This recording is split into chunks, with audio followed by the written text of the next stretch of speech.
पुराने समय की बात है। एक राज्य में एक बहुत ही बुद्धिमान राजा रहता था। उसे नई नई बातें जानने का बड़ा शौक था। राजा के महल के आंगन में एक बड़ा सा बकौली का पेड़ था। हर रात एक रहस्यमय पक्षी आकर उसी पेड़ पर बैठता और रात के चारों पहरों में 4 अलग अलग बातें बोलता। पहले पहर में पक्षी कहता, किस मुंह से दूध पिलाऊं, किस मुंह से दूध पिलाऊं। दूसरे पहर में कहता, ऐसा कोई दिखाई नहीं देता, ऐसा कोई दिखाई नहीं देता। तीसरे पहर में कहता, अब हम क्या करें, अब हम क्या करें। और चौथे पहर में कहता, सब ब्राह्मण मर जाए, सब ब्राह्मण मर जाए। राजा रोज पूरी रात जागकर यह सब सुनता, लेकिन उसे इन वाक्यों का कोई अर्थ समझ में नहीं आता। राजा बहुत चिंतित हो गया। आखिरकार उसने अपने पुरोहित को बुलाया और सारी बातें बता दी। पुरोहित भी उत्तर नहीं दे सका और चिंतित होकर घर लौट आया। उसकी पत्नी ने पूछा, आप इतने परेशान क्यों हैं? पुरोहित ने सारी बात उसे सुना दी।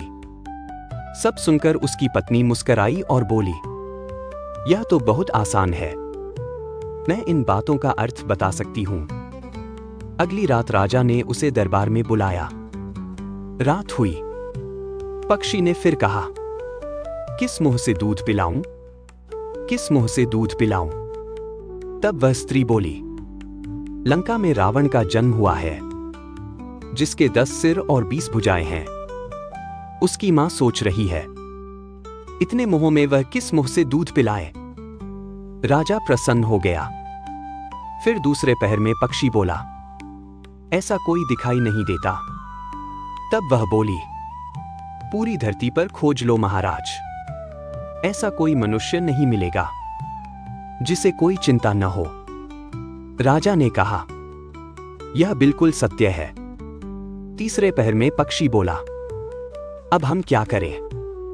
तब वह बोली, यदि 5 साल की बच्ची का विवाह 60 साल के बूढ़े से कर दिया जाए तो वह दुख में यही कहेगी, अब हम क्या करें? राजा ने सिर हिलाकर कहा, यह भी बिल्कुल सही है। अब चौथा पहर आया। पक्षी बोला, सब ब्राह्मण मर जाए। तब वह स्त्री हंसते हुए बोली, महाराज, पक्षी सब ब्राह्मणों की बात नहीं कर रहा, वह केवल उन ब्राह्मणों की बात कर रहा है जो बुरे आचरण करते हैं, मद और मांस का सेवन करते हैं और बिना स्नान किए भोजन करते हैं। ऐसे ब्राह्मणों के नष्ट होने की ही बात पक्षी कर रहा है। राजा यह सुनकर बहुत प्रसन्न हुआ। राजा बोला, तुमने चारों बातों का सही अर्थ बता दिया, तुम वास्तव में बहुत बुद्धिमान हो। राजा और रानी ने उसे वस्त्र, आभूषण और सम्मान देकर विदा किया और उसी दिन से राज दरबार में पुरोहित का मान सम्मान भी पहले से कहीं अधिक बढ़ गया।